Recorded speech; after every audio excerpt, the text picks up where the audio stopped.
we talking about Wayne Williams. Wayne Williams was born on the 27th day of May, 1958, just 1 year after the independence of this great nation. He is an American convicted murderer and a suspected serial killer who is serving life imprisonment for the 1981 killings of 2 men in Atlanta, Georgia.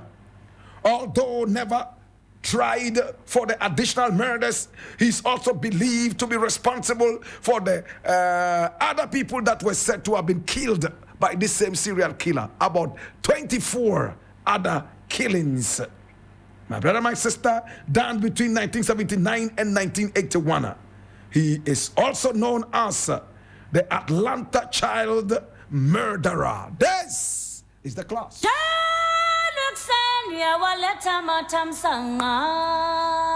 Hear me now. When Williams was born, my brother, my sister, on May 27 in 1958, he was the son of Homer and Faye Williams, and he was raised in Dixie Hills in Atlanta, Georgia. Now, his parents were both teachers. William graduated from Douglas High School and developed a keen interest in radio and journalism. He constructed his own career from the beginning. My brother, my sister. What did he do? He built his own radio station. Yes, his own career current radio station, and began frequenting stations as in Wigo and Walk, where he befriended a number of the announcing crew and began dabbling in becoming a pop music producer and manager. At a very young age, he was already on the way to becoming a superhero. This man here that you see, oh my God, he built his own radio station. He made friends with several radio presenters and radio broadcasters in Georgia and even beyond. And then he wanted to become a music producer. Yes, pop music. My God have mercy. And then, boom, something happened.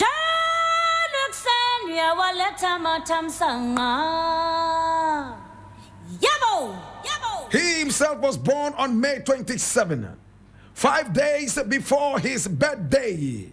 My brother, my sister, on May 22 in 1981. Remember, in 1981, Ghana was in hunger. Remember, a lot of Ghanaians ran away to Nigeria. Remember the Rollins chain when Ghanaians were starving. My brother, my sister, the eyes of the world came to Ghana. People donated food to us.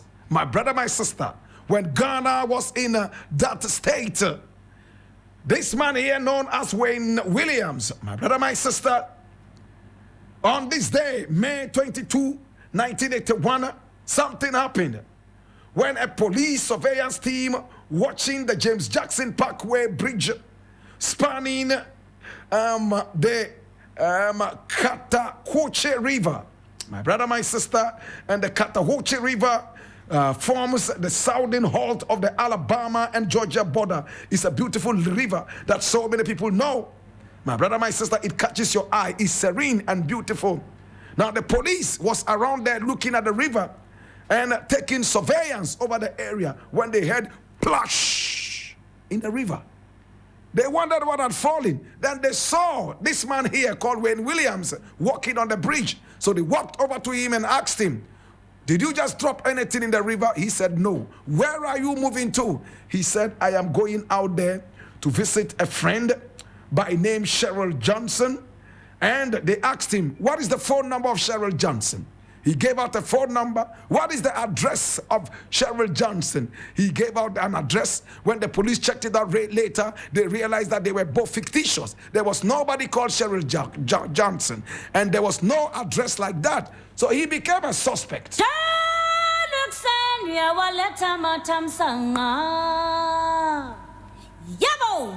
Later, when they checked out what the splash was, they realized that it was a human being who had been thrown into the river.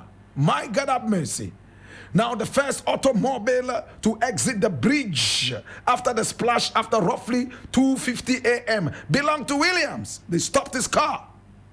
And then when they checked him out, this was what it was. Fictitious address and fictitious phone number.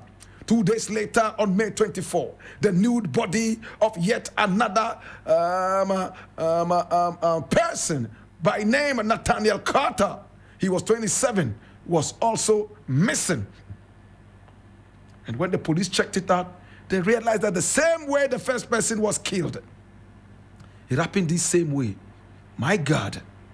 The medical examiner ruled he had died of probable asphyxia, that is strangulation, but never specifically said he had been strangled.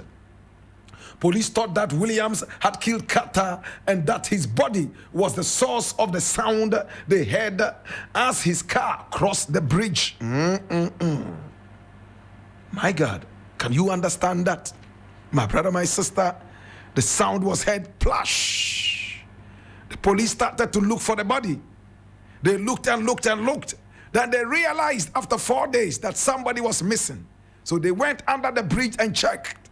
And this was the body they found. But on that very day, they did not really go into looking into the river to find out what had splashed in there. And then they took this man called Wayne Williams in. They decided to start investigating him. Williams was put on a polygraph test, what we call a lie test, and he failed it. They realized that the hair on the dead body and some other fibers retrieved from the body of another victim suggested that these were from the home and the dog of Wayne Williams. So he became the very first suspect. My brother, my sister, Williams was questioned again by police for 12 hours on the 3rd day of June and the 4th day of June at the FBI headquarters and released without arrest or charge, but remained under surveillance. So police continued to watch him. Yes, sir. He told them that he was innocent and did not know anything about it and he had no reason to kill anybody. He was only a radio presenter and at the same time a journalist. Oh my God. But listen to what happened. Williams was arrested on June 21 in 1981. My brother, my sister, about 1 solid month after the first incidents on the bridge, for the murders of Carter and Payne, the 2 bodies we mentioned earlier. This time around, police had reason to arrest him after they freed him earlier, after between 12 and 13 hours of questioning on the 3rd and 4th of June 1981. Hear me now. His trial began on June 6, 1982 in Fulton County. Now, during the 2-month trial, prosecutors matched to a number of victims 19 sources of fibers from Wayne's home and car. His bedspread, bedroom, gloves, cloths, and carpets, dog, and an unusual tribal carpet fiber. Oh my God. This was what they matched from his house. And then they were sure that this was the killer. After 12 hours of deliberation, the jury found him guilty on May 27 of the murders of Carter and Payne. He was sentenced to a life imprisonment. After Williams became a suspect, the killings immediately stopped. At least some 24 people were being killed until this man was arrested. But look at the twist to the whole thing. Now there was a man who had sympathies for the KKK, the Ku Klux Klan, the white superiorist group. My God have mercy. He was so happy that this man had been arrested, and he was black. But this was a confessed killer. My brother, my sister, could it have been that the Ku Klux Klan actually set this black man up? Many people believe so. Black groups came up together to fight for the liberation of this black man and said that he was framed. He never killed anybody. But police insisted that even though they did not see the killings, but intelligence showed that some of the things found on the bodies of these dead bodies showed that he had a hand in the killings, even though never seen. There was even a book written and several other books, my brother, my sister. What's your hand up? Dana Kwame J. Oh, you want the name of the Ku Klux Klan man who was seen as somebody who who could have been interested in the case, the one who was jubilating. All right, I'll give you that name pretty soon, yeah? Yes, but he was a Ku Klux Klan man. And he was a confessed killer, a man who was interested in killing black people because of their superiority stance. My brother, my sister, I will give you his name pretty soon. But do not be bothered about that. The most interesting thing and the important thing is for you to be able to check out this other person we're talking about, Wayne Williams. So Wayne Williams was taken in and was sentenced to life imprisonment. He's presently serving his sentence at the Telfair State Prison. Yes, Telfair State Prison in Georgia. My brother, my sister, he's been there from 1982. On November 20, 2019, yes, just about 4 years ago, Williams was again denied parole after the first time that he asked for parole. He wasn't given. He will be next eligible for parole in November 2027. How old is he today as we speak, my brother, my sister? 65 years old. 65 years old. He's been in jail from 1982. My brother, my sister, today we remember this man. There was a book written, and this book, my brother, my sister, was a book that was dedicated to this man, written by author James Baldwin. And it's called The Evidence of Things Not Seen. It was written in 1985. It raised questions about Williams's guilt. Members of his community and several of the victims' parents did not believe that Williams, the son of two professional teachers, could have killed so many people with no experience in killing. Oh gosh. But the police said he had done it. My brother, my sister.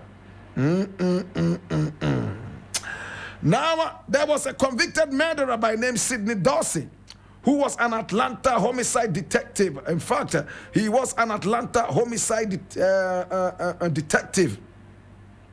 At that time, my brother, my sister, and he said he believed Williams was wrongly blamed for the murders.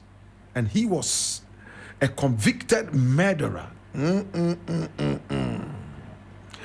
Sidney Dorsey, who was an Atlanta homicide detective at the time, my brother, my sister, he said he did not believe Williams did this. But in a country where race plays a very significant role, a black man could go to jail even though very innocent. Many people have said that this man is innocent, but he's been in jail from 1982. My brother, my sister, that is over 30 years right now. He is being in jail. Over 40 years, my brother, my sister. He's been in jail. At least 41 years. He's been in jail for something many people said he never committed. He's always maintained his innocence, and he said he had no reason to do this. Williams appears as the main antagonist in several media portrayals of the case. He was first depicted in the 1985 TV series known as the Atlanta Child Murders, and he was played by Calvin Levels. Today, my brother, my sister, we remember this man who is still in jail, who the police said committed the crimes. Some of the police officers are not even alive today, but he is still behind bars for something he said he never did. Today we remember you, my brother. What else can we say? What else can we do? But we wish you all the best. If you are truly innocent, may this, in fact, be proven, and may you come out. But if you are not, may you remain there.